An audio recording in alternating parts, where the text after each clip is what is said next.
The Christmas table was still warm with laughter when the injustice struck. In the middle of a toast, with candles flickering and snow whispering against the windows, she slid a thin, white envelope toward him like it was nothing more than a place card. No warning, no explanation, just paper. Inside, it waited a DNA test. Cold, official, merciless. Your son isn't yours. The words didn't shout. They didn't need to. They detonated quietly, ripping through a man who had spent years loving a child who now stared back at him with complete trust. Across the table, his wife's face was calm, almost relieved, as if this moment had been rehearsed long before Christmas ever arrived. What she didn't know was that this wasn't the end of the story. It was the opening wound of something far darker, far bigger, and far more dangerous than betrayal alone. CTA, before we dive deeper, tell me where you're watching from and what time it is right now. And if you're ready for the full story, don't forget to subscribe. Mason didn't remember finishing his drink. He only remembered the way the glass trembled in his hand after the envelope touched the table. Around him, silverware clinked, someone laughed too loudly, and the Christmas playlist kept playing as if nothing in the room had just fractured. He kept his eyes on the folded paper inside the envelope, unopened, as though looking directly at it might make the words reel too fast. Leona watched him with a patience that felt rehearsed. Her lips curved into a polite smile meant for the room, but her eyes stayed on him alone, sharp and measuring. She had planned this. That realization landed before the meaning of the test ever did. "Everything okay?" her sister Sabrina asked, from across the table. Syrupy concern layered over curiosity.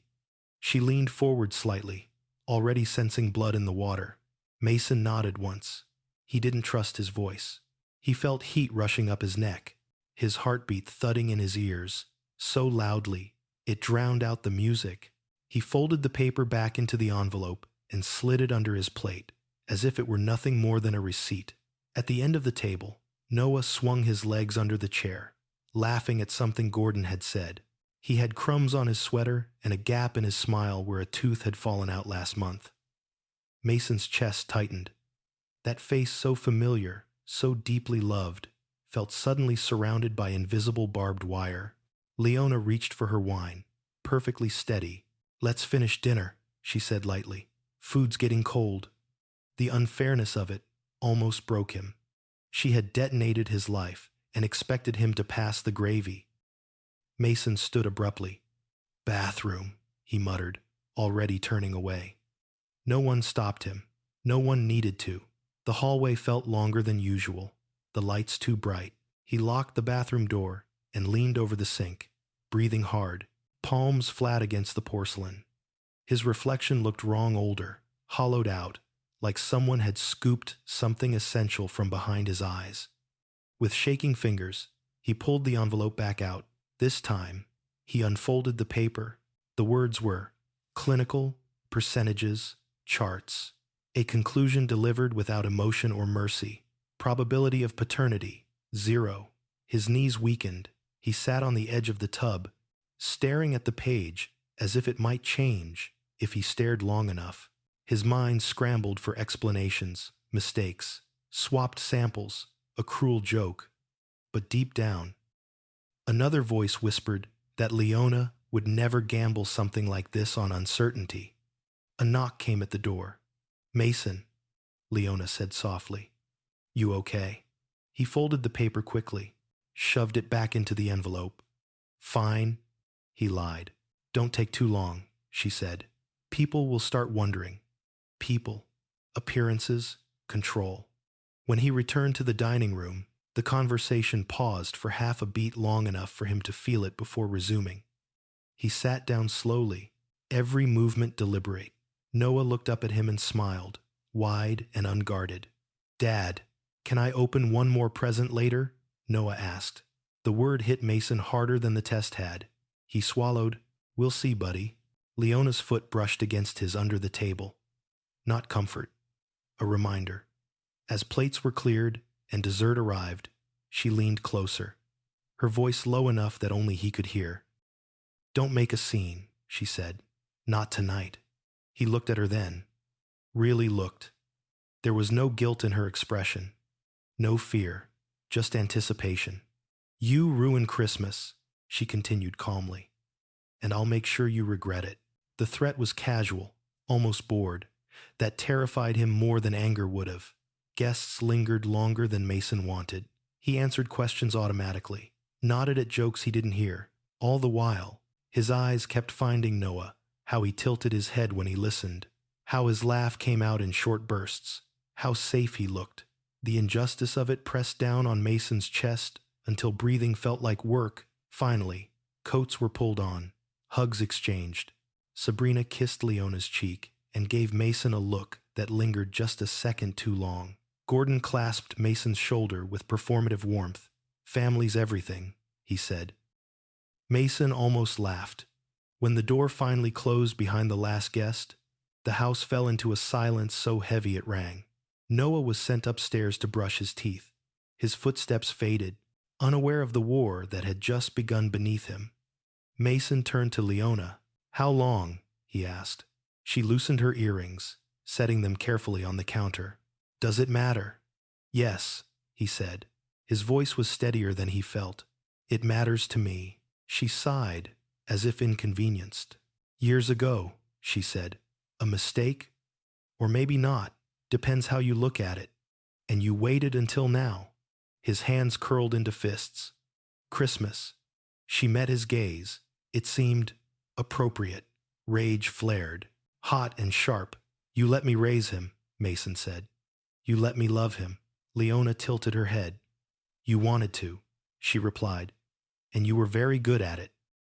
The words sliced deeper than any accusation. Mason took a step back, as if physically struck. "There's more," he said suddenly, pointing at the envelope. "I felt it. There's something else in there." A flicker crossed her face. Gone in an instant, but he saw it. "That's none of your concern," she said. "Everything about this is my concern," he shot back. Footsteps creaked above them. Noah's door opening. Mason lowered his voice. "You don't get to drop this on me and tell me to stay quiet." Leona stepped closer, her expression hardening. "I get to decide what happens next," she said. "And if you want any role in that boy's life going forward, you'll do exactly what I say." Something inside Mason shifted then. Not rage, not despair. Something colder, clearer. He looked past her, up the stairs where Noah's shadow moved under the light. In that moment, Mason understood this wasn't about biology. It was about power. And Leona had chosen Christmas not to confess, but to claim victory. He nodded slowly, forcing his face into neutrality. "Fine," he said. "For now." Leona smiled, satisfied. She turned away, already believing she had won. Mason stood alone in the quiet house, the envelope heavy in his pocket, and realized his life had just split into before and after. Whatever Leona thought this was, she was wrong about one thing. He wasn't done. Mason didn't sleep. He lay on his back, staring at the ceiling, listening to the house breathe around him, the soft hum of the heater, the faint ticking of the hallway clock, the muted sound of Leona moving beside him as if nothing had happened. Her back was turned. The space between them felt engineered, deliberate. Every time he closed his eyes, the paper flashed back at him. 0%. As if the years he had poured into Noah could be erased by a number. At some point past midnight, Leona slipped out of bed. Mason kept his eyes closed, listening as she padded down the hall. Drawers opened, a cabinet, the faint metallic click of something being moved. When she returned, she smelled faintly of wine and triumph. Morning came without relief. Christmas lights spilled through the curtains, painfully bright. Mason sat at the kitchen table with a mug of coffee gone cold, the envelope laid flat before him. Noah was upstairs playing with his new toys, making explosion noises that echoed down the stairwell. Each sound tightened Mason's chest. Leona moved around the kitchen, unbothered. She hummed under her breath while slicing fruit, domestic and serene. as if she hadn't shattered the foundation of their family 12 hours earlier. "You're going to scare him if you keep staring like that," she said casually. Mason didn't look up. "You planned this." She paused, knife hovering over the cutting board. "Planned what?" "Last night," he said. "The timing, the way you did it, the audience." She resumed cutting. "I planned to stop lying." "That's not true," he said quietly. "You planned to corner me." Leona sighed and leaned against the counter, crossing her arms. "You always think everything is about you." He laughed once, humorless. "You gave me a DNA test at Christmas dinner, and you're saying this isn't about me." She met his gaze, eyes cool. "It's about control," she said, without shame. "Something you've never understood." The honesty stunned him, more than any denial would have. "You don't get to decide. I'm disposable," Mason said. Not to him. Her eyes flicked toward the stairs. "You need to accept reality," she said. "He isn't yours. He's my son." Mason snapped, then stopped himself, lowering his voice. "I raised him, and I gave birth to him," Leona shot back. "Which means I decide what's best." Mason pushed the envelope toward her. There was something else in here. She didn't touch it. "No. Yes," he said. "I felt it." A beat passed, then another. Finally, Leona reached out and pulled a second folded document from beneath the test results. She didn't hand it to him. She placed it between them like a contract. Mason scanned the first lines and felt his stomach drop. Property agreements, custody language, legal phrasing that stripped warmth from words like family and home. "You drew these up months ago," he said. Leona shrugged. "I like to be prepared." "You were going to take everything," he said. "The house, Noah, my reputation." "I still am," she replied, "unless you cooperate." That word again, control upstairs. Noah laughed loudly, unaware. Mason imagined his face if he knew confusion first, then fear. Mason wouldn't let that happen. Not today. Maybe not ever. "You used me," Mason said. Leona didn't deny it. "You were useful." The cruelty landed clean, no cushion. Mason stood slowly, the chair scraping against the floor. "I need air," he said. "Be back before lunch." She replied, "We need to talk strategy." Outside, the cold bit into his skin, grounding him. The neighborhood was quiet, snow blanketing lawns, neighbors inside celebrating. Mason walked without direction until his phone vibrated in his pocket. "Ruth," he hesitated, then answered. "Hey, Mom." There was a pause on the other end. "Are you okay?" she asked gently. "You didn't sound like yourself last night." "I'm fine," he said automatically. Silence. Then, "You're a terrible liar," Ruth said. "Come by later," he swallowed. "I don't know if—" "Mason," she interrupted softly. "Whatever it is, you don't carry it alone." His throat tightened. "Okay," he said. When he returned home, Leona was on the phone, her voice low and precise. She hung up the moment she saw him. "Don't involve your mother," she warned. "Too late," he said. Her expression hardened. "This gets ugly if you bring outsiders in." "It's already ugly," Mason replied. Noah came bounding down the stairs then, clutching a toy spaceship. "Dad, can we go outside?" Mason forced a smile. "Sure, buddy." Leona watched them from the doorway as Mason zipped Noah into his coat. Her gaze wasn't maternal, it was tactical. Outside, Noah talked non-stop, snow crunching under their boots. Mason listened, nodded, anchored himself in the normalcy of it. This was real, not papers, not threats. "Dad," Noah asked suddenly, "are you mad at Mom?" Mason's heart stuttered. "Why would you think that? You were quiet," Noah said. "And Mom's been weird." Kids always knew more than adults gave them credit for. "I'm not mad," Mason said carefully. "Sometimes grown-ups just have complicated feelings." Noah considered this, then nodded. "Okay." They built a lopsided snowman. Mason laughed when Noah put the carrot on upside down. For a few precious minutes, the world didn't feel broken. Inside, Mason found Leona waiting with her laptop open. "I scheduled a meeting with a lawyer," she said. "Tomorrow." "So did I," Mason lied. Her eyes narrowed. "Who?" "A friend," he said. "Someone who doesn't see me as disposable." Leona closed the laptop sharply. "You're making a mistake." "No," Mason said. "I'm correcting one." That night, after Noah was asleep, Mason sat alone in the living room. Documents spread before him. He noticed something he hadn't earlier, a date discrepancy.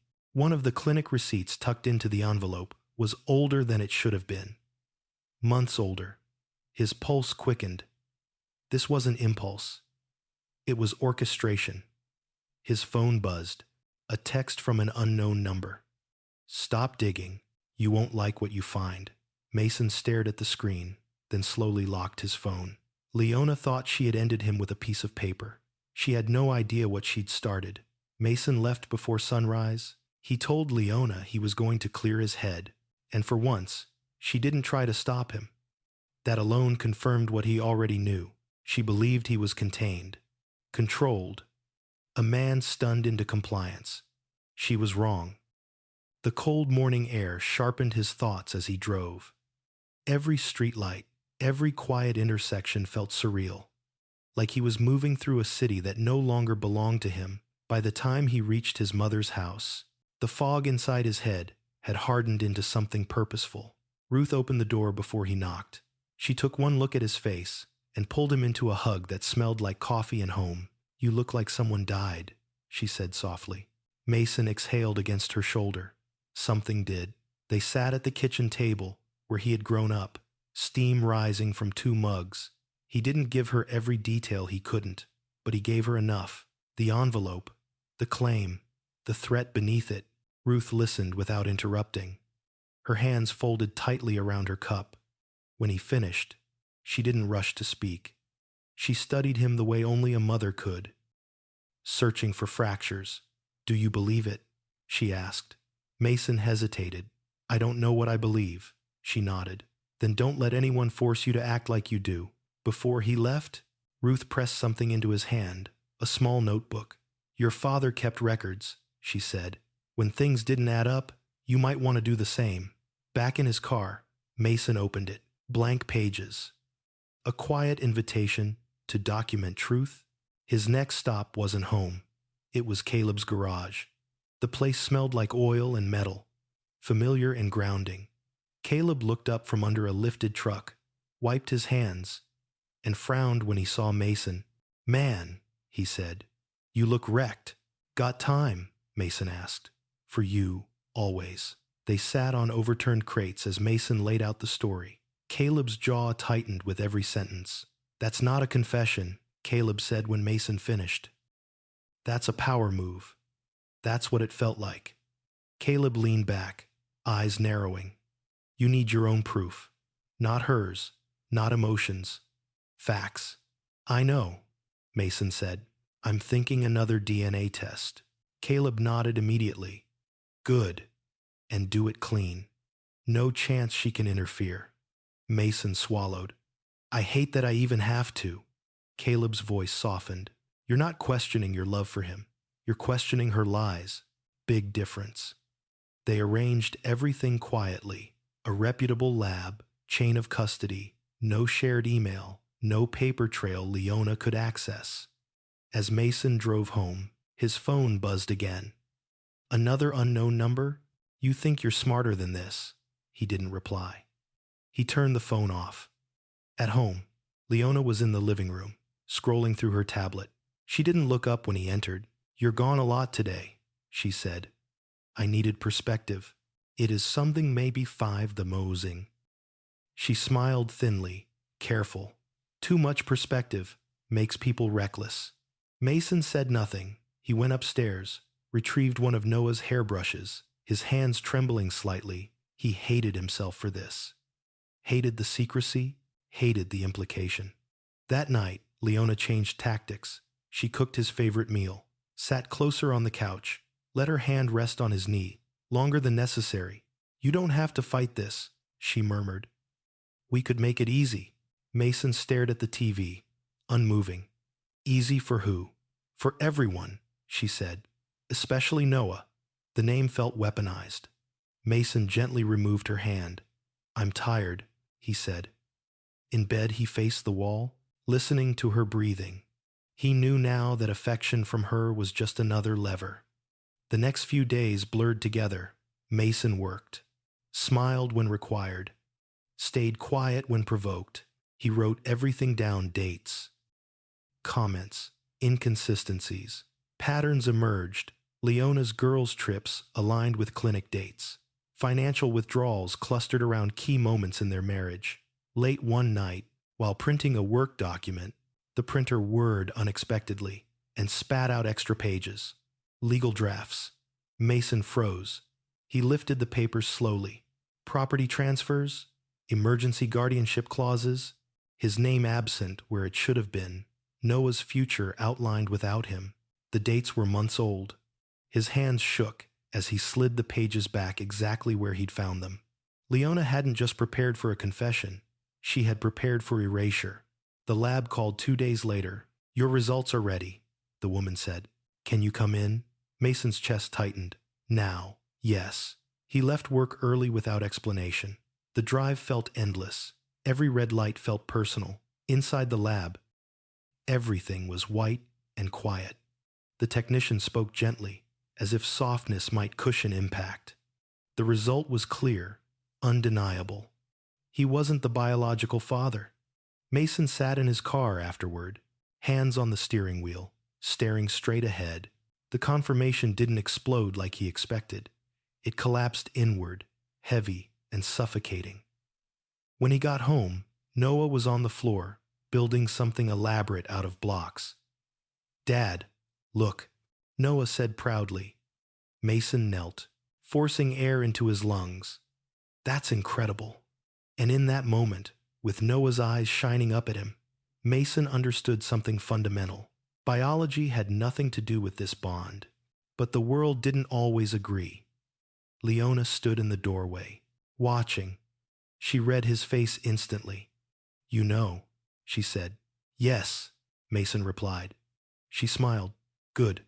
Then we can move forward. No, Mason said quietly. We can move toward the truth. Her smile faltered for the first time. That night, Mason lay awake again. But this time his mind wasn't spiraling. It was planning. He didn't know yet how deep the betrayal went. But he knew one thing with absolute clarity. This wasn't just about a child. It was about a long game he'd never known he was playing. Mason began to notice the spaces between moments, the pauses in conversation, the half-answers, the way Leona's phone never left her hand anymore. Once you saw the pattern, it was impossible to unsee. The house wasn't quieter because of tension. It was quieter because information was being controlled. He waited 3 days before making his next move. Long enough for Leona to believe the shock had settled. Long enough for her to relax. On the 4th morning, she announced she was meeting Sabrina for coffee. Mason looked up from his mug. Where? Leona didn't hesitate. Downtown. That place near the old theater. She kissed Noah's head, grabbed her coat, and left without another glance at Mason. He counted to 60. Then followed. He parked 2 blocks away and walked the rest. Collar pulled up, heart beating faster with each step. The cafe was small, glass-fronted, too bright to hide much. Mason chose a seat outside, angled just enough to see through the window. Leona was already there. Sabrina arrived minutes later, her body language loose, confident. But she wasn't alone. A man followed her in. Mason felt the shift immediately, the way Sabrina's posture changed, the way she laughed too easily. The man was tall, polished, with an effortless charm that looked practiced. He leaned in close when he spoke, not just to be heard, but to be believed. Sabrina introduced him. Mason couldn't hear the name, but he saw the familiarity. Not a first meeting, not even a second. Leona stiffened slightly when the man joined them. Then she smoothed it over. Performance resumed. Mason's pulse thudded in his ears as he watched. He wasn't supposed to be here. Whatever this was, It wasn't meant for him. The man reached into his jacket and slid something across the table. Sabrina laughed again, too loud, and covered it with her hand. Leona didn't touch it. She just nodded once. Mason leaned back, forcing himself to breathe. This wasn't proof yet. It was context. And context mattered. When the meeting broke, Mason stayed seated. Sabrina left first. Arm looped casually through the man's. Leona lingered, checking her phone, then stood and followed a minute later. Mason waited until they were gone before standing. His legs felt unsteady, but his mind was sharp. He took out his phone and scrolled back to the clinic receipt photo he'd taken days earlier. A name jumped out now that he was looking for it. D. Knox. The man's face burned in his memory. Mason typed quickly, fingers steady despite the adrenaline. Darius Knox. Nothing obvious came up at first. A few business profiles, some vague consulting work, too vague. That bothered him more than if there'd been too much. That night, Mason pretended nothing had changed. He helped Noah with homework. He cleaned up dinner. He listened while Leona talked about nothing. But when she went to shower, he moved. He didn't snoop randomly. He followed patterns. Her desk drawer, the locked folder on her laptop he'd never paid attention to before. He didn't open anything yet. He just observed, and he found something small, almost meaningless on its own. A folded receipt tucked behind a stack of old mail. The same cafe, same date, 2 months earlier. Leona hadn't just met that man today. The next day, Mason ran into Sabrina at the grocery store. Or rather, she ran into him. Well, she said brightly, if it isn't the ghost of Christmas. Mason forced a smile. You seem cheerful. She leaned closer, lowering her voice. You should be careful, she said. You're not as indispensable as you think. Neither are secrets, Mason replied. Her eyes flickered, just for a second. That was all he needed. That evening, Mason met Caleb again. They sat in the garage, door half open, cold air cutting through the smell of oil. There's a third person? Mason said. Maybe more, Caleb nodded. Figured. I think Sabrina's involved. And a man named Darius Knox. Caleb whistled low. That sounds fake enough to be real. I need to know who he is. And Caleb cracked his knuckles. Leave that with me. 2 days later, Mason got a call from a blocked number. You're poking around, a man said calmly. That's not wise. Mason pulled his car over. Who is this? A pause, a faint smile in the voice. Someone who doesn't want you misunderstanding your position. My position, Mason repeated. Yes, the man said. Temporary? The line went dead. Mason sat there for a long moment, hands tight on the wheel. Fear crept in, but it didn't take hold, because fear confirmed he was close. That night, he dreamed of Noah calling for him from the other side of a glass wall. He woke with his heart racing and a resolve hard as steel. Caleb delivered the first real break a week later. Knox doesn't exist the way you think, he said, sliding a printed page across the workbench. At least not consistently. Mason scanned it. Name changes. Shell companies. Addresses that led nowhere. He's a professional, Caleb continued. Not a doctor, not a consultant. A fixer. Con artist. Depends on the job. Mason's stomach dropped. And Leona, connected, Caleb said. Through Gordon, Mason felt the pieces locked together with a sickening click. The stepfather, the finances, the control. It had never been just about a child. The next time Mason saw Darius Knox, it wasn't by accident. He followed Sabrina. She met Darius in a parking garage downtown. Mason stayed back, hidden between cars, phone recording silently in his pocket. I told you to wait, Sabrina snapped. We're past waiting, Darius replied. He's suspicious. So what? She hissed. He's weak. Mason's jaw tightened. Darius laughed softly. Men always look weak right before they surprise you. Sabrina scoffed. He still doesn't know how deep it goes. It's again a fey. Mason's breath caught. That was it. The line that confirmed everything. He snapped a photo as they parted ways. Clear, undeniable. As he walked back to his car, hands shaking with adrenaline, Mason understood something crucial. This wasn't a betrayal of passion. It was a betrayal of design. And he was done playing the role they'd written for him. Mason chose the timing carefully. He didn't rush. He let the house settle into its new rhythm, the one where Leona believed the damage had been done and the aftermath was hers to choreograph. She started leaving her laptop open again, started talking freely on the phone in the kitchen. Confidence always made people careless. He waited for a morning when she left early, claiming a wellness appointment. The lie was delivered smoothly, almost kindly. Mason kissed Noah's head, waved goodbye, and watched Leona drive away from the window. Then he moved. He packed a small kit: gloves, sealed bags, labels, everything Caleb had insisted on. No shortcuts, no contamination. The word felt wrong in his mouth, like he was turning his son into evidence. But he swallowed it down. This wasn't about questioning Noah. This was about cutting through Leona's fog. Noah's room smelled like crayons and soap. Mason paused at the doorway longer than necessary, taking in the posters, the half-built model on the desk, the drawings taped to the wall. He breathed once, steadying himself, then crossed the room. The collection took less than a minute. A hair from the brush, a swab from a cup. Mason sealed everything with shaking hands and wrote the date carefully, pressing hard enough to leave an imprint on the paper beneath. He didn't look at Noah while he did it. He couldn't. At the lab, the technician explained the process with professional calm. Mason listened, nodded, signed where he was told. When it was done, he sat in his car for a long time, staring at the building, as if it might judge him for being there. On the drive home, his phone buzzed. Leona's name lit the screen.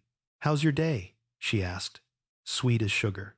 "Busy," Mason said. "Yours?" "Productive," she replied. "I'm thinking we should talk tonight, properly." His jaw tightened. "About what?" "Our future," she said. "And Noah's." He said nothing. That evening, Leona changed again. The sharpness dulled. She cooked. She laughed. She poured wine and touched his arm when she spoke, like she was trying to remind him of a version of them that no longer existed. "You don't have to be the bad guy," she murmured, once Noah was asleep. "You could be generous, cooperative." Mason studied her face. The woman he'd married had known how to soften herself into whatever shape she needed. Now, he saw the seams. "What do you want?" he asked. She smiled. "I want peace." "That's not true," he said quietly. "You want leverage." Her smile faltered. "Just a little. Enough." "I want what's fair," she corrected. "Fair for who?" She stood, smoothing her dress. "Think about it," she said. "I'll give you time." Time. Another weapon. Later that night, Mason noticed the printer light flicker from sleep mode. He hadn't sent anything to print. He walked closer, heart ticking louder with each step. The machine hummed and spat out pages. He froze. Legal drafts slid into the tray clean, precise, devastating. Asset transfers, temporary custody arrangements, emergency clauses triggered by emotional instability. His name appeared only where it needed to be removed. The dates made his stomach drop. Months ago. Before Christmas, before the envelope, before everything. Mason gathered the pages carefully and took photos. His hands steady now, he replaced them exactly as he'd found them, then stood there in the dark, letting the truth settle. Leona hadn't reacted to a mistake. She had executed a plan. The call from the lab came sooner than promised. "Mr. Cade," the woman said gently, "your results are available. Can you tell me over the phone?" Mason asked, already knowing the answer. "I'm sorry," she said.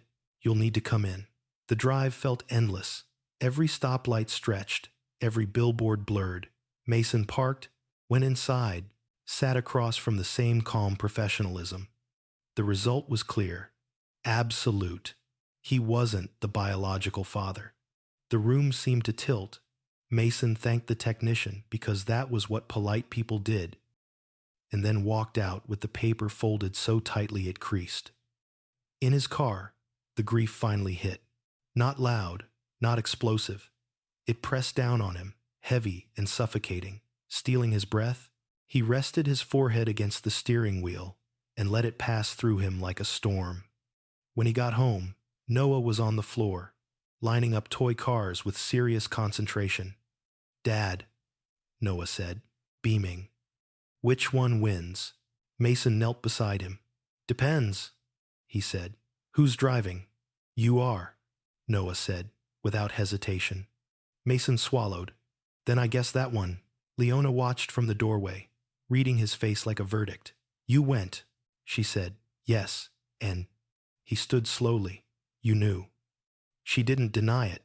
She shrugged. "Now you do too." "So what's next?" he asked. Her eyes gleamed. "Next, we formalize things." That night, Mason lay awake, staring into the dark. He replayed every moment, every decision, and beneath the grief, something solid formed. Resolve. The next morning, he called Asha Reynolds. She listened without interruption as he laid it all out: the envelope, the documents, the threats, the second test.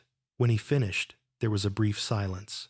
"You did the right thing," she said finally, "by not reacting." "I don't want revenge," Mason said. "I want my son." Aisha's voice was calm, steady. "Then we do this cleanly, carefully, and quietly." Leona was served papers 2 days later. She read them at the kitchen counter, expression hardening with every line.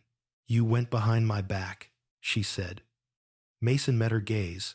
"You taught me how." Her laugh was sharp. "You think a lawyer fixes this?"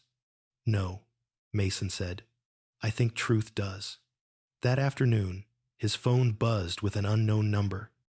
"You're making this bigger than it needs to be." Mason typed back a single word: "Good." He set the phone down and looked out the window at Noah, playing in the yard, sunlight catching in his hair. Whatever this cost, Mason was done being temporary. Mason learned quickly that once lawyers entered the room, nothing stayed private for long. The air itself felt watched. Every word carried weight. Every silence could be twisted into intent. Leona reacted to the legal notice with a performance Mason had never seen before. Outrage layered over wounded dignity. She paced the house, phone pressed to her ear, voice trembling just enough to sound believable. "He's trying to erase me," she said loudly, knowing Mason could hear. "After everything I did for him." Mason stayed in the living room, notebook open on his lap, writing dates, times, exact phrases. He didn't interrupt. He didn't defend himself. He observed. That unnerved her more than shouting ever could. When she finally confronted him, her composure cracked. "You think you can outmaneuver me?" she demanded. "You think courts care about feelings. I think courts care about facts," Mason replied evenly. She laughed, sharp and humorless. "Then you're already behind." Within days, the narrative shifted. Leona filed first. Not just for divorce, but with allegations, emotional volatility, unpredictable behavior, a suggestion, delicately phrased, that Mason's grief had made him unstable. The filing landed like a punch to the chest. Asha read it carefully, her expression unreadable. "This is a common tactic," she said. "Preemptive character framing." "She's lying," Mason said. "I know," Asha replied calmly. "But lies don't need to be true to be effective. They need to be early." Mason clenched his fists. "What does that mean for Noah?" "It means we move fast," Asha said, "and smart." The first hearing was scheduled within weeks. In the meantime, Leona tightened her grip. She monitored Mason's movements under the guise of co-parenting coordination. She documented his tone, his facial expressions, his pauses. Anything could be repurposed. Sabrina appeared more often, hovering like a witness waiting to be called. Gordon sent carefully worded messages about family harmony and discretion. And Noah sensed it all. "Did I do something wrong?" he asked one night. curled against Mason on the couch. Mason's heart shattered quietly. "No," he said, pressing his forehead to Noah's hair. "None of this is because of you. Then why is Mom mad at you?" Mason searched for a safe truth. "Sometimes grown-ups get scared," he said, "and when they're scared, they make bad choices." Noah considered this. "Are you scared?" Mason hesitated. "Yes," he admitted, "but I'm not going anywhere." The night before the hearing, Mason barely slept. He sat at the kitchen table with Asha's checklist laid out before him. No emotional outbursts, short answers, eye contact. Let her speak. Leona came downstairs at dawn, dressed immaculately in soft colors, meant to signal vulnerability. She glanced at Mason, like he was already a memory. "You didn't have to make this ugly," she said quietly. "You did that yourself," Mason replied, her lips curved. "We'll see." The courtroom was colder than Mason expected. Sterile, impersonal. Noah wasn't there, thankfully, but the stakes felt suffocating. Leona cried on cue. Sabrina testified with practiced concern. Gordon spoke about instability and patterns, careful never to accuse directly. When it was Mason's turn, his mouth felt dry. Asha nodded once, grounding him. He spoke simply, about routines, about bedtime stories, about being present. He didn't attack Leona. He didn't mention betrayal. He talked about Noah. The judge listened, expression neutral. Then came the temporary ruling, limited access, supervised visits. The words echoed in Mason's head long after the hearing ended. Outside the courthouse, Leona exhaled like someone who had just crossed a finish line. "I told you," she said softly. "You're replaceable." Mason didn't respond. He watched her walk away, heels clicking sharply against the pavement, and felt something inside him harden into resolve. That night, alone in the house, Mason broke.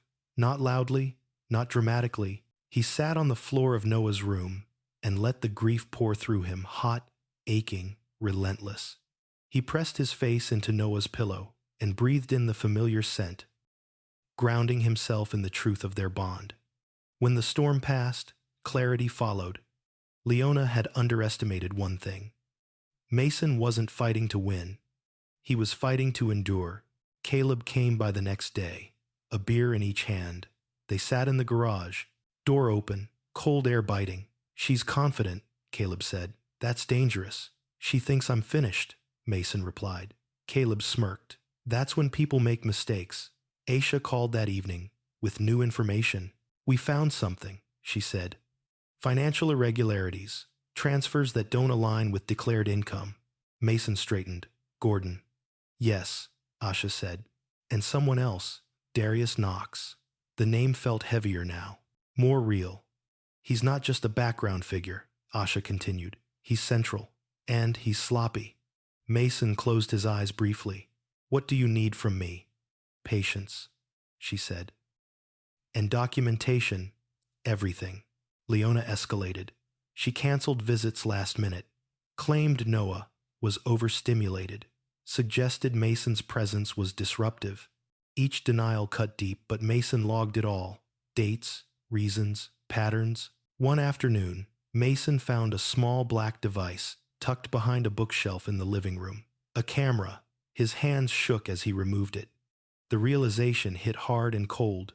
Leona hadn't just been documenting him. She'd been watching him. Mason didn't confront her. He took photos, bagged the device, sent everything to Asha. When Leona came home, she was cheerful. "How was your day?" "Educational," Mason replied. She smiled, unaware. That night, Mason sat alone again, notebook full, heart heavy but steady. Leona thought she was tightening the noose. She didn't realize she was building the evidence that would undo her, and somewhere deep inside the chaos, Mason held on to one truth like a lifeline. No matter what papers said, no matter what lies were told, no matter how hard they tried to erase him, he was still Noah's father. The first thing Asha told Mason after the camera was discovered was not to touch anything else. "From this point on," she said, voice steady through the phone, Assume every room is a stage, and every word is evidence. Mason stood in the driveway while she spoke, staring at the house that no longer felt like his. So what do I do? You stay boring, Aisha replied. Predictable, calm, and you let me do the digging. Leona didn't notice the shift right away. She was too busy enjoying momentum. Her posture had changed since the hearing, straighter, lighter. She moved through the house like someone who believed the outcome was already written. She started talking openly about schedules, about transitions, about how Noah would adjust. Each word landed like a quiet erasure. Mason responded with neutral nods, short sentences. No emotion. It infuriated her. You don't even care anymore, do you? She snapped one evening, watching him jot notes in his notebook. I care enough to be careful, Mason said. She scoffed. Careful men lose. That night, Mason slept on the couch, not because she asked him to, but because the bed felt like another trap. The legal pace accelerated quickly after that. Asha filed motions, requests for financial disclosures, subpoenas for communication records. Each move was precise, surgical. Leona responded with outrage, accusations of harassment, claims of victimization. But something changed beneath the noise. The judge granted Asha's request for a forensic financial review. Gordon's name appeared in bold, across the documents. Mason watched Leona read the notice at the kitchen counter. For the first time, her hand trembled. They're reaching, she said sharply. This is irrelevant. Then it shouldn't bother you, Mason replied calmly. Her eyes snapped to his. For a split second, fear flickered. Then she masked it. You think this makes you smart? No, Mason said. I think it makes me patient. Leona didn't sleep that night. Neither did Mason, but for different reasons. Asha called just after midnight. We found shell accounts, she said. Transfers timed around major life events, marriage, property purchases, Noah's birth. Mason closed his eyes. She married me for access. Yes, Asha said gently. And legitimacy. The word sat heavy in his chest. Darius Knox, Mason asked. Linked, Asha replied.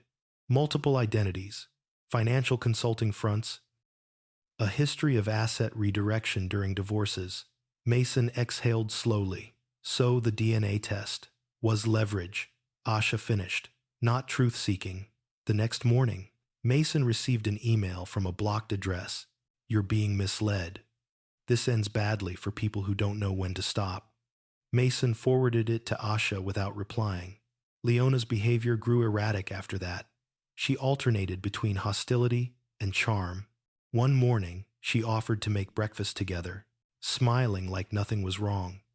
That afternoon, she sent a message through her attorney, accusing Mason of emotional manipulation. Sabrina appeared again, this time under the guise of support. I just want what's best for Noah, she said, sitting too close on the couch. And honestly, stability matters more than feelings. Mason looked at her steadily. Then why are you helping destabilize everything? Her smile faltered. Careful, she said softly. You're not the hero you think you are. That evening, Mason finally told Ruth the full truth. She listened, her face pale but composed. When he finished, she reached across the table and took his hand. They picked the wrong man, she said. Her certainty steadied him more than any legal strategy. The next court date arrived with less ceremony and more tension. This time, Asha spoke first. She laid out timelines, bank statements, patterns of financial behavior that didn't rely on emotion, only numbers. Leona's attorney objected repeatedly. The judge allowed it to continue. When Gordon was mentioned, Leona's composure cracked, not visibly, but enough for Mason to see it. The judge ordered expanded discovery and temporary safeguards on assets. Leona's mouth tightened. Outside the courtroom, she hissed at Mason. You're humiliating my family, Mason met her gaze. You did that yourself. Her voice dropped to a whisper. I will take him from you. Something inside Mason went cold. You can try. That night, Mason sat alone in the living room, surrounded by silence. Noah wasn't there. The absence was physical, like a missing limb. He pulled out his notebook and read through the entries. Dates, lies, evidence. Proof of a slow, deliberate betrayal. This wasn't a divorce. It was an extraction. And he was done being the resource. Aisha called again 2 days later, her tone sharper this time. We found internal emails, she said. Between Gordon and Knox. Mason sat up. About what? About you, she replied. About timing. About minimizing resistance. Mason closed his eyes, jaw tightening. They planned my exit. Yes, Asha said. But they didn't plan for you to fight back intelligently. Leona must have sensed the shift. She showed up unannounced one afternoon, while Mason was packing documents.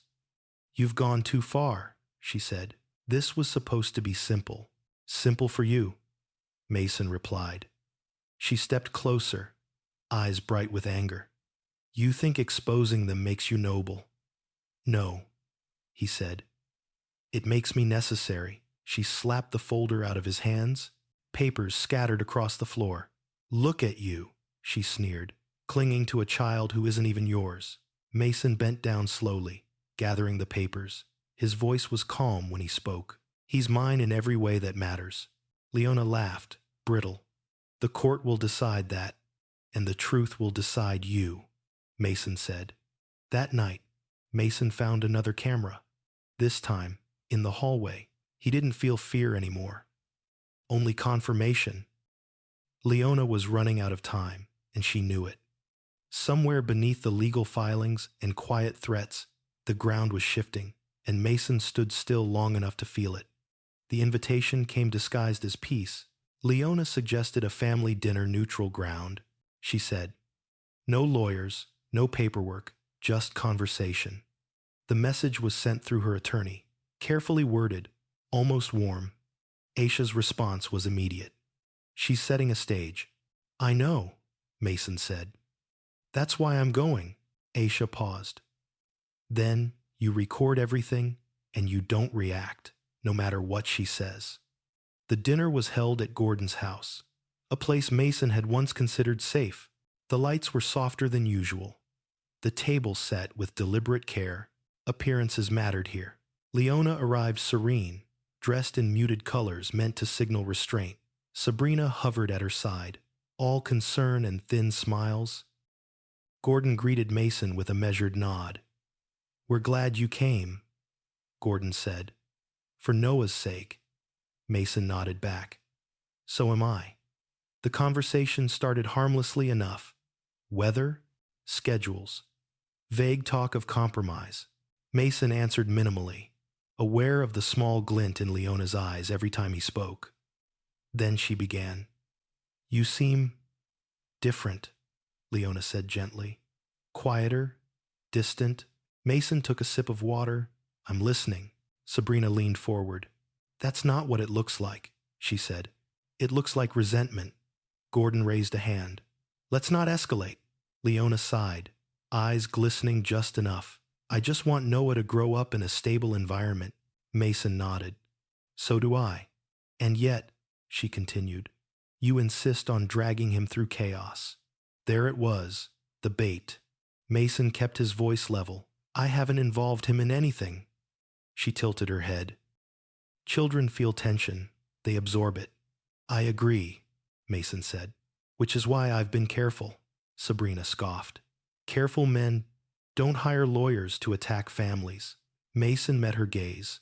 Careful men document facts. Leona's smile tightened. You're angry, she said softly. I understand. I would be too. Finding out your whole life was a lie. Mason's pulse jumped, but he didn't take it. I found out my marriage was, he said calmly. Not my life. Gordon cleared his throat. This isn't productive. Leona leaned in closer, lowering her voice. You're holding on to something that isn't yours, she whispered, and it's making you reckless. Mason felt the heat rise, but he stayed still. What's reckless, he replied evenly, is underestimating how much evidence exists. Silence fell. For a fraction of a second, Leona's composure slipped. Dinner ended shortly after. Outside, as Mason walked to his car, Leona followed. "You think you won tonight?" she asked sharply.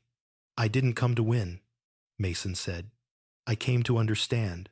She laughed bitterly. "You don't understand your place." Mason turned to her. "Temporary," he said quietly. "That's the word your friend likes."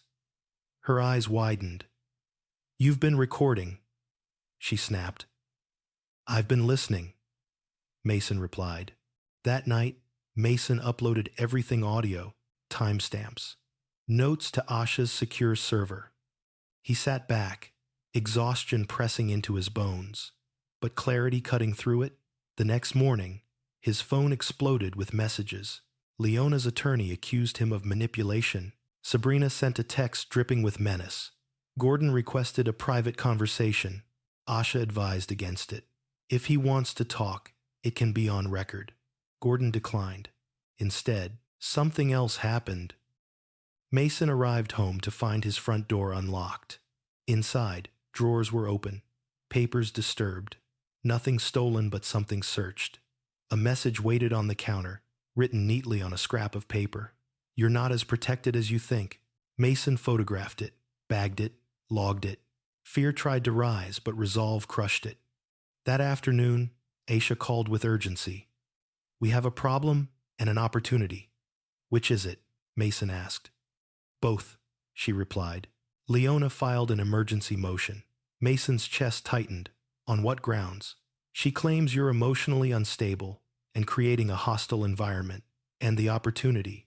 Asha's voice sharpened. "We can prove she provoked it." The hearing was set for 2 days later. Mason spent those days in silence. Supervised visits with Noah brief and aching. Noah clung to him, confused. "Are you in trouble?" Noah asked quietly. Mason knelt. "No, I'm just fighting for us." The courtroom felt heavier this time. Leona took the stand first. Her testimony was fluid, practiced. She painted Mason as volatile, obsessive, unwilling to accept reality. Then Asha played the recording. Leona's voice filled the room, calm, calculating, threatening. The judge's expression changed. Sabrina's testimony unraveled under cross-examination. Inconsistencies piled up. Dates didn't align. Motives emerged. When Gordon was questioned, he refused to answer certain financial queries. The judge noted it. Outside the courtroom, Leona confronted Mason, her mask finally cracking. "You think this makes you righteous?" she hissed. "You're destroying us." "You destroyed us," Mason replied. "I'm just not covering it up anymore." That night, Mason sat alone, staring at the city lights from his window. The trap had sprung, but the war wasn't over. Still, for the first time since Christmas, he felt something new beneath the exhaustion. Momentum. Leona had wanted to silence him. Instead, she had given him a voice. The shift was subtle at first, the kind that only became obvious in hindsight. Leona stopped smiling. The soft colors disappeared from her wardrobe. Her messages grew shorter, sharper, and control. Once effortless, now required effort, and effort left marks. Aisha noticed it too. "She's cornered," she said during a late-night call. "That's when people make their worst mistakes." Mason sat at his desk, documents spread in quiet order. "What's the next move?" "We follow the money all the way," Asha replied. "Not just Gordon, not just Knox, everyone." The forensic report arrived in pieces, like fragments of a shattered mirror. Each piece reflected something ugly. Loans that didn't exist, investments that led nowhere, transfers timed around, life events, marriage, property purchases, Noah's birth. The pattern was undeniable. "This wasn't just a con," Asha said. "It was a system." Mason felt the weight of it settle into his bones. He thought of the early years of his marriage, the encouragement to buy bigger, to trust Gordon's advice, to build a future. He'd believed it was generosity. It was grooming. The memory of his accident returned suddenly, sharp and unwelcome. The hospital room, the fog, weeks lost to pain medication and recovery. He hadn't questioned why Leona had handled everything then: finances, paperwork, decisions. Asha confirmed the timeline later that day. "Your hospitalization, Lines up with a major transfer, she said. And with the clinic visit, Mason closed his eyes. They used that window. Yes, she said gently. They needed you distracted, vulnerable. Leona escalated again. She began posting vague messages online, quotes about strength, about choosing peace, about protecting children from toxic environments. Friends commented with support. The narrative tightened. Mason ignored it publicly. Privately, he logged everything. One afternoon, he received a calendar invite he hadn't accepted. A meeting, location withheld, sender masked. Aisha's answer was immediate. Do not go. I won't, Mason said. But I think I know who it's from. Darius Knox. That night, Mason dreamed again. This time, the glass wall shattered when he touched it. Noah ran to him, laughing. Mason woke with tears on his face and determination in his chest. Caleb brought news the next day. Knox is nervous, he said. He's liquidating assets. Fast. Running, Mason asked. Positioning, Caleb corrected. People like him don't run until they're sure. Asha moved quickly. She coordinated with investigators, layering legal pressure without tipping their hand. Subpoenas went out. Freezes followed. Leona felt it. She showed up at Mason's door, unannounced. Eyes wild. Hair pulled back too tight. You did this, she said. Mason stayed in the doorway. I told the truth.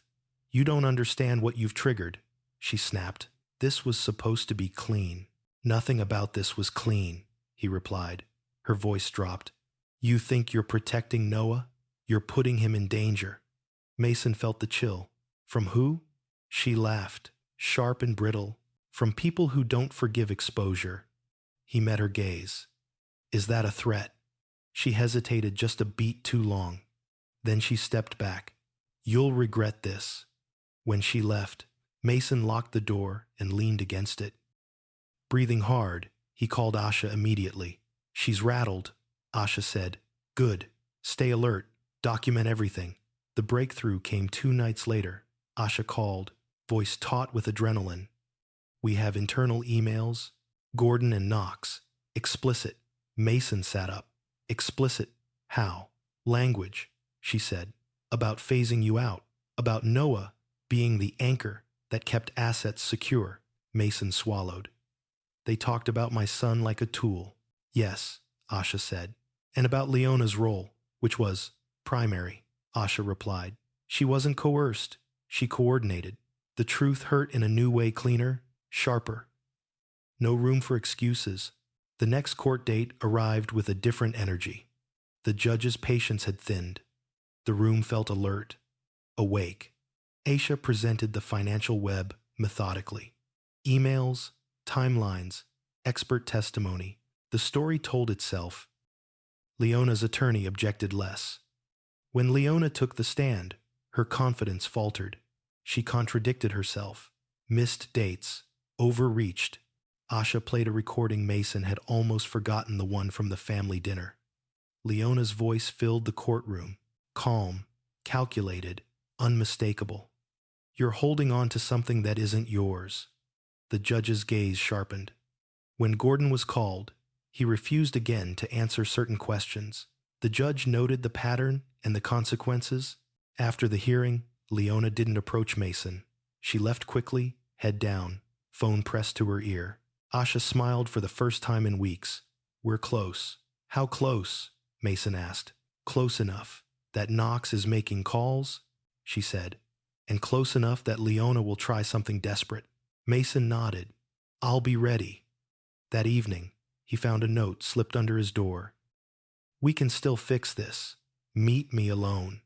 It wasn't signed. It didn't need to be. Asha's response was immediate. We use it. They set the trap carefully. A public place. Witnesses nearby. Recording active. Investigators on standby. Mason arrived early and sat where he could see the entrance. His hands were steady, his breathing even. Darius Knox arrived alone, face composed, eyes sharp. You're smarter than you look, Knox said, sitting down. Mason didn't smile. You're sloppier than you think. Knox chuckled. This doesn't have to end badly. It already did, Mason replied. For you. Knox leaned in. You don't want to know how many lives break when people like you don't let go. Mason met his gaze. You don't want to know what happens when people like you get exposed. Knox's phone buzzed. His expression changed. Investigators approached from both sides. As Knox was escorted away, he looked back at Mason, anger finally breaking through the polish. This was always bigger than you, he spat. Mason stood. Not anymore. That night, Mason sat in the quiet of his home, exhaustion heavy but clean. He thought of Noah, his laugh, his trust, his small hand in Mason's. The deeper secret had been revealed. This had never been about biology.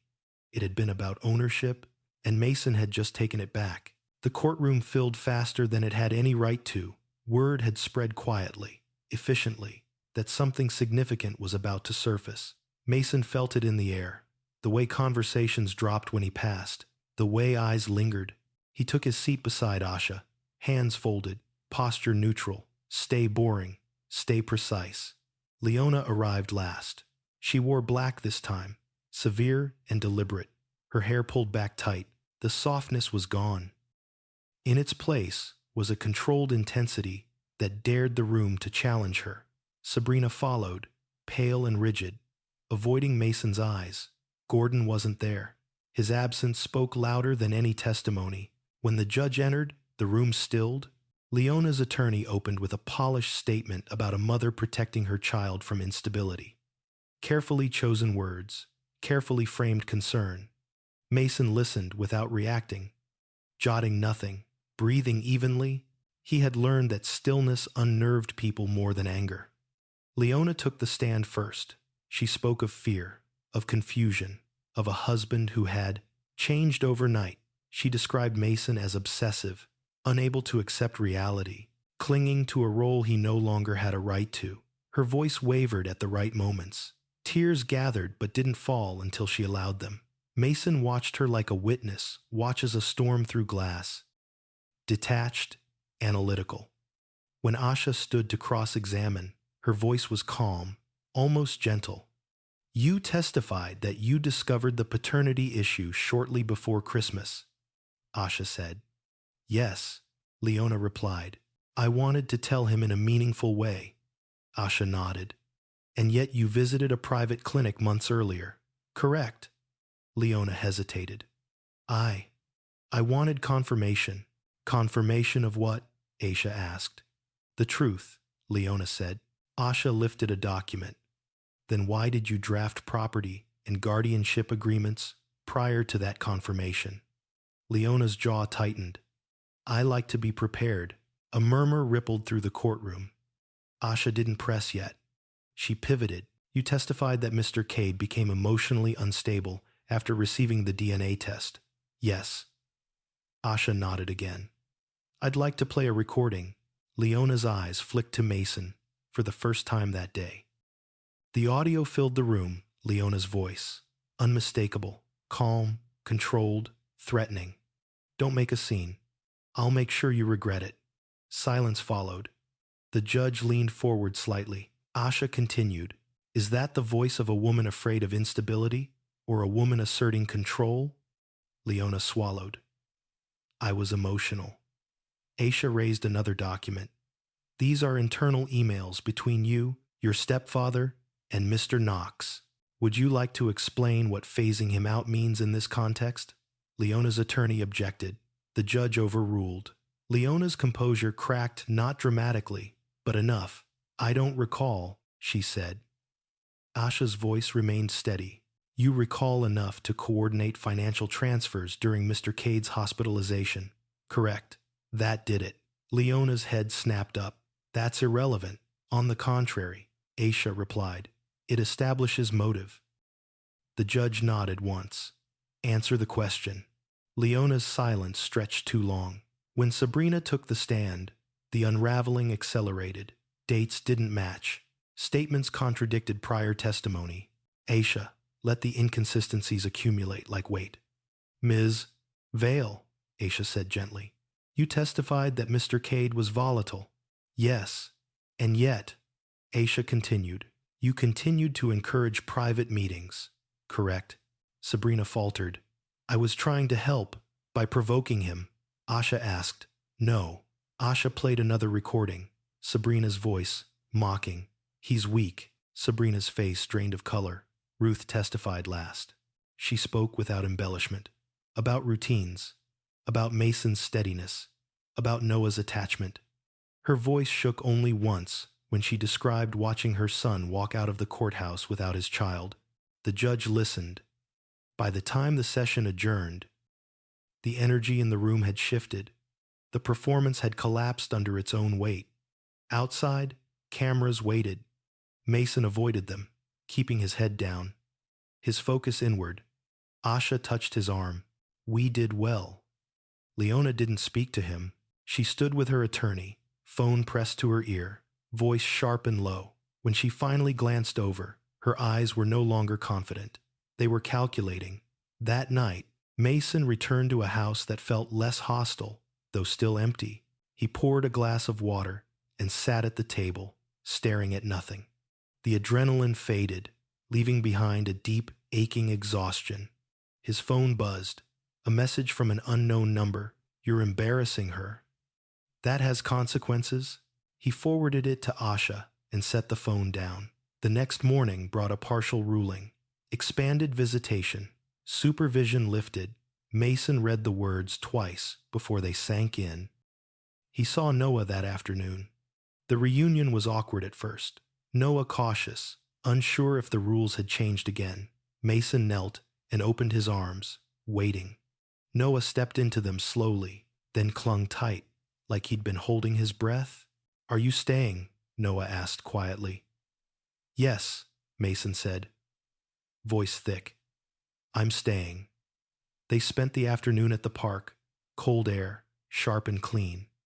Mason pushed Noah on the swings, counted the arcs, anchored himself in the rhythm. Across the street, a car idled longer than necessary. Mason noticed, logged it, let it go. The war wasn't finished, but the theater had shifted. The lies were louder now, and the truth had finally learned how to project. The relief of holding Noah again didn't last the night. Mason felt it creeping in as soon as the house went quiet, the sense that the ground beneath him was still moving. Victory, Asha had warned him, was rarely loud. It was fragile, and it attracted retaliation. He tucked Noah into bed, reading the same book they'd read 100 times before. Noah listened intently, fingers clutching the edge of the blanket. You're really here, Noah said. Half statement, half question. I am, Mason replied. Every time I'm allowed, and I'm working on making that, always. Noah nodded, accepting that answer the way children do without understanding, but with trust. That trust burned in Mason's chest long after Noah fell asleep. At midnight, his phone rang. Aisha, we've got movement, she said, and it's not subtle. Mason sat up. What kind? Gordon's shell accounts are collapsing, she said. Someone's pulling money fast. Knox's arrest spooked them. Mason exhaled slowly. Leona. Not directly, Asha replied. But she's connected, and desperate people make desperate choices. The next morning, Mason arrived home to find a package on his doorstep. No return address, just his name, written neatly. Inside was a thick folder, photos. Him leaving Ruth's house, him walking with Caleb, him sitting alone in his car, head in his hands. Carefully selected moments, framed to suggest instability. At the bottom lay a note. We can still protect him. Stop now. Mason's hands went cold.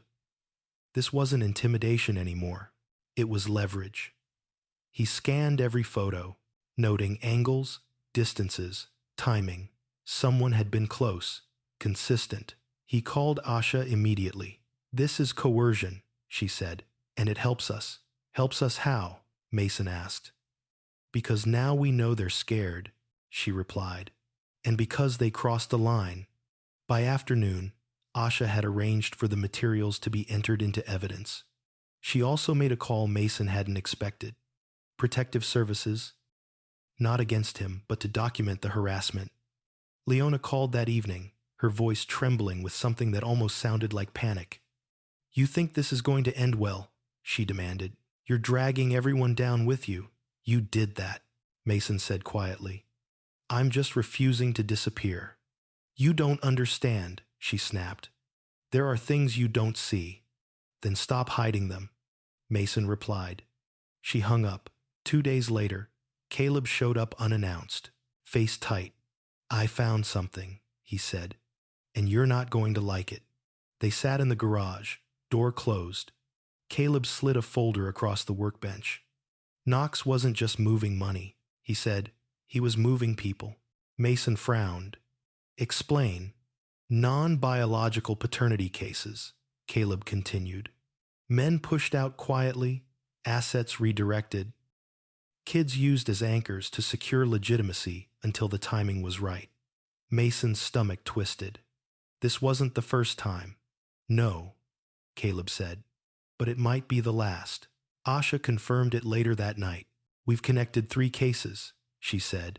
Different states, same pattern, same fixer. Mason leaned back, the weight of it pressing down on him. So Noah wasn't an accident. No, Asha said gently. He was a guarantee. The truth landed with brutal clarity. Noah hadn't just been used to control Mason. He had been the keystone of the entire structure. Leona hadn't slipped. She had aligned. The next court filing was explosive. Asha submitted evidence of coordinated financial fraud, coercion, and psychological manipulation, not just against Mason, but as a pattern of behavior. She requested an immediate review of custody arrangements, citing risk factors tied to Leona's associations. Leona responded with fury. She showed up at Mason's house again, pounding on the door until he answered. You did this to me, she said, eyes blazing. You turned me into a criminal. You did that yourself, Mason replied. You think you're protecting him? She screamed. You're tearing his world apart. Mason's voice didn't rise. I'm preventing him from being used. For the first time, Leona looked genuinely afraid. She stepped back, voice dropping. You don't know what Gordon will do. Mason met her gaze. I'm not afraid of men who hide behind money. She laughed bitterly. You should be. 2 nights later, Gordon was arrested. The news broke quietly, at first financial misconduct, obstruction, pending investigation. But the implications rippled outward fast. Leona vanished from public view. Sabrina stopped answering calls. The court moved swiftly. An emergency hearing was scheduled. The judge's tone had changed completely. No patience for theatrics, no tolerance for omissions. Asha presented the pattern. The cases, the emails, the transfers, the coercion. When Leona took the stand, she didn't cry this time. She denied everything. But denial rang hollow against documentation. When the judge asked her one final question, whether she had ever coordinated with Knox to manipulate custody outcomes, she hesitated. That hesitation sealed it. Temporary custody was restructured immediately. Mason's access expanded. Leona's restricted. Outside the courtroom, Mason stood in the cold air, breath visible, heart pounding. Asha stood beside him, exhaustion etched into her face. This isn't over, she said, but the balance just shifted. Mason nodded. I can feel it. That evening, he picked Noah up without supervision for the first time in months. They went for ice cream, despite the cold. Noah talked non-stop, relief bubbling over in every word. On the way home, Noah asked quietly, Did I do something to make Mom sad? Mason pulled the car over. No, he said firmly. None of this is because of you. Then why is everyone fighting? Mason thought carefully. Because some people forgot that love isn't something you trade or control? Noah nodded, absorbing it in his own way. At home, Mason watched Noah fall asleep on the couch. Ice cream forgotten. He carried him to bed, tucking him in gently. In the quiet afterward, Mason sat alone, staring at the wall where a hidden camera had once been.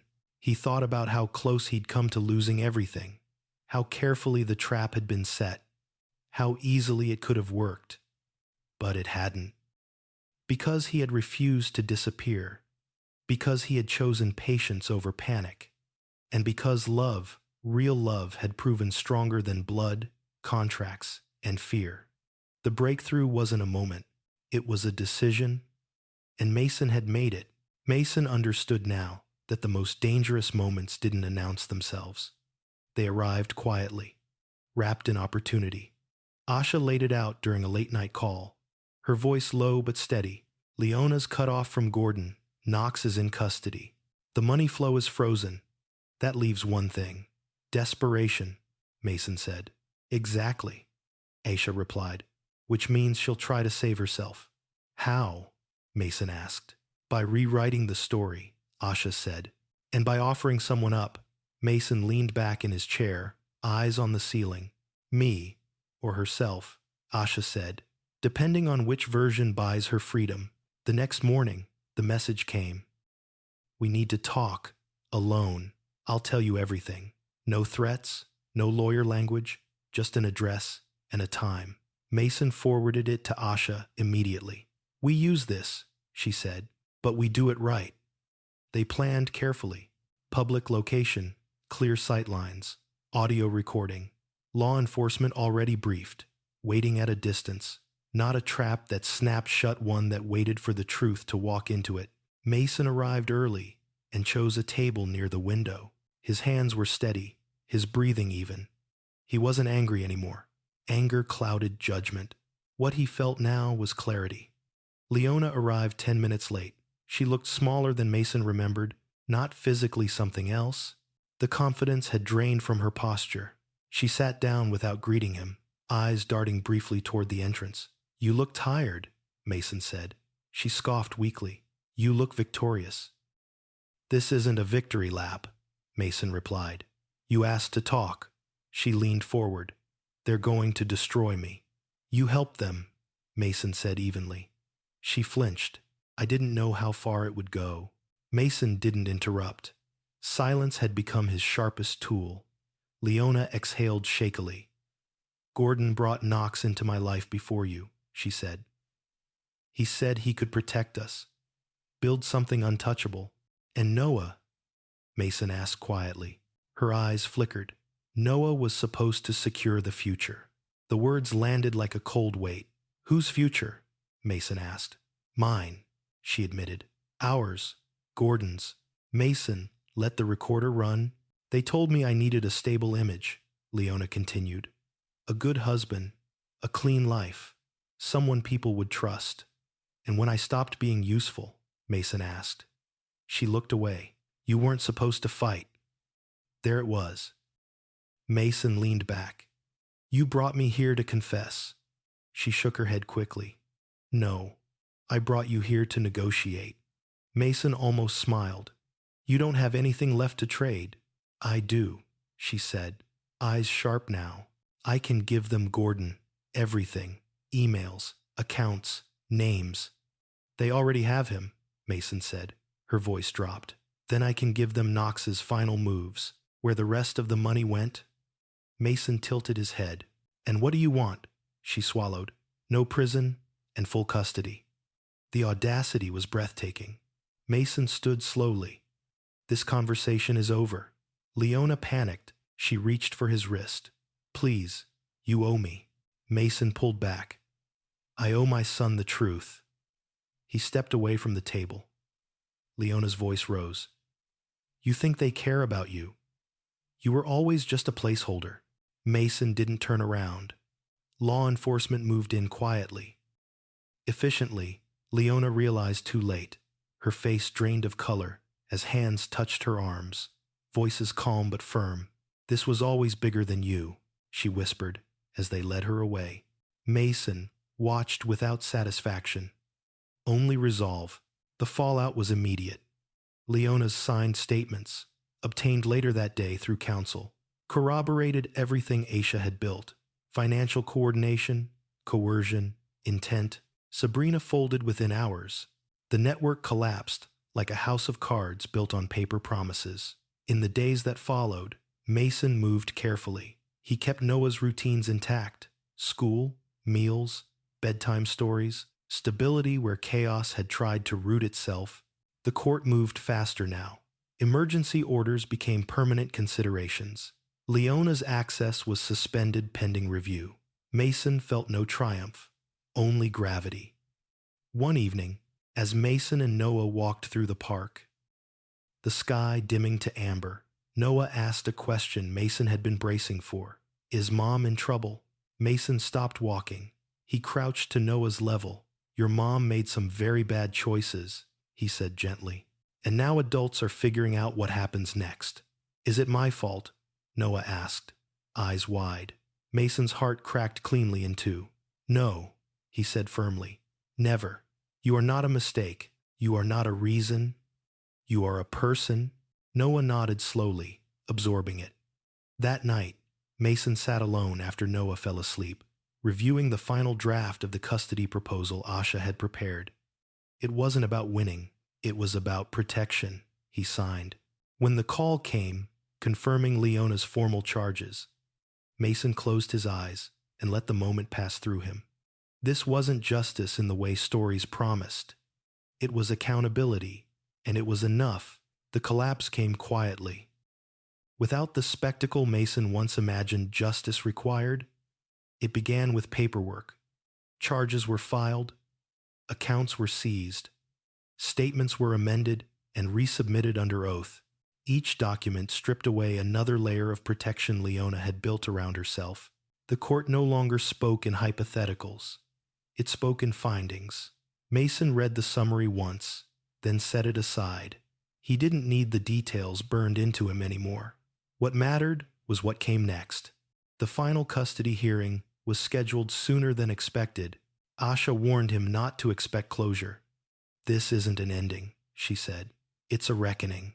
The courtroom felt different that day, less theatrical, more deliberate. No reporters, no murmurs, just process. Leona entered flanked by counsel, her movements restrained now, her confidence replaced by calculation. She didn't look at Mason. Not once. When she took the stand, her testimony was shorter. No stories, no tears, just denials that no longer convinced anyone. Asha presented the final evidence cleanly, methodically. No emotion required. The truth carried its own weight now. When the judge spoke, the words landed with finality. Leona's actions had demonstrated a pattern of manipulation, coercion, and financial misconduct. Her associations posed a risk. Her credibility was compromised. Custody would reflect that. Primary placement was awarded to Mason. Supervised contact for Leona pending review. The room didn't react. It absorbed. Mason exhaled slowly. Not in relief, but in acknowledgement. This was real. It would hold. Outside, the winter air felt sharper, cleaner. Asha stood beside him. Her posture relaxed for the first time in months. You did it, she said. We did, Mason replied. She hesitated. There's one more thing. He looked at her. The court is offering a legal pathway, Asha continued. You can formalize your parental rights permanently. It would secure Noah's future completely. Mason's chest tightened. What's the cost? Asha met his eyes. It would require formal acknowledgement that you are not his biological father. The words sat between them, heavy. That would be in his record, Mason asked. Yes, Asha said, but it would protect him. No one could ever use biology against you again. Mason nodded slowly. And if I don't? Your bond still matters, she said, but it leaves a door open. That night, Mason didn't sleep. He sat at the kitchen table, long after Noah went to bed, the house quiet, the future spread out before him in legal language and consequences.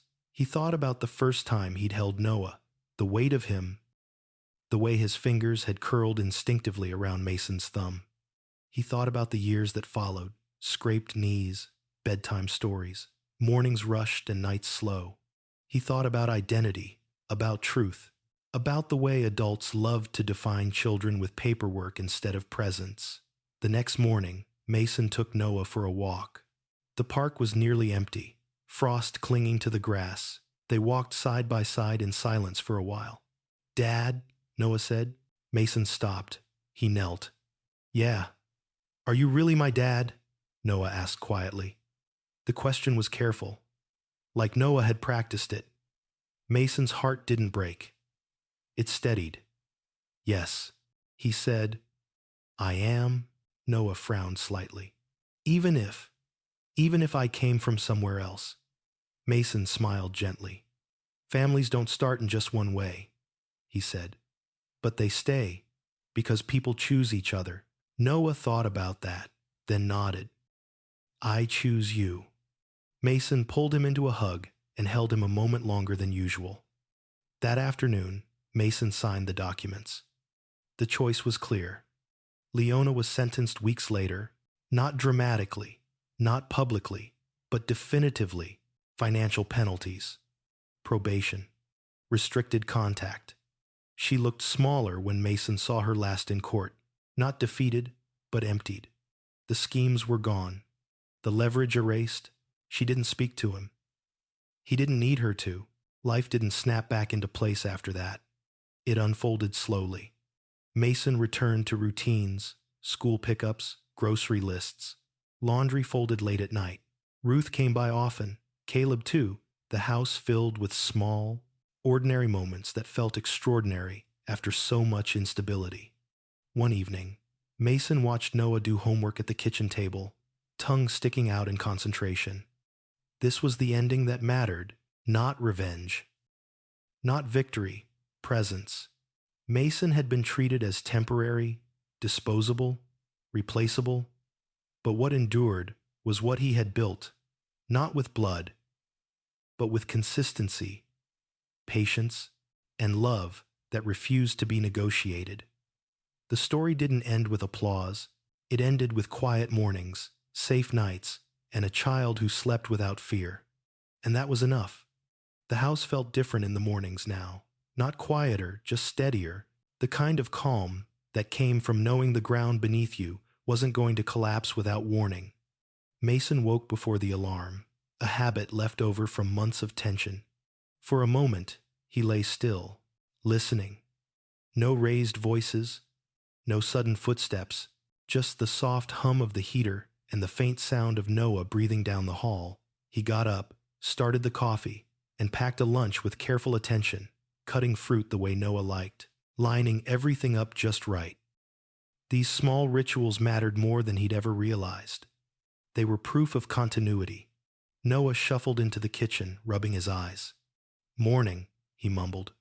"Morning, buddy," Mason said. Noah climbed onto his chair, watching Mason with quiet focus. "You're smiling," he observed. Mason paused. "Am I?" "Yeah," Noah said. "You didn't do that a lot before." Mason felt a soft ache in his chest. "I think I forgot how," he said honestly. School drop-offs became easier. No more lingering fear that it might be the last normal moment for a while. Noah waved from the steps, confident now that Mason would be there at the end of the day. The legal aftermath continued, but it no longer consumed Mason's life. Meetings were shorter, updates less urgent. Aisha handled most of it, checking in with concise summaries. "Everything's holding," she told him one afternoon. "You're safe, he's safe." Safe. The word still felt fragile, but Mason was learning to trust it. Leona's presence faded from daily life. Her name appeared occasionally in official emails or carefully worded notices.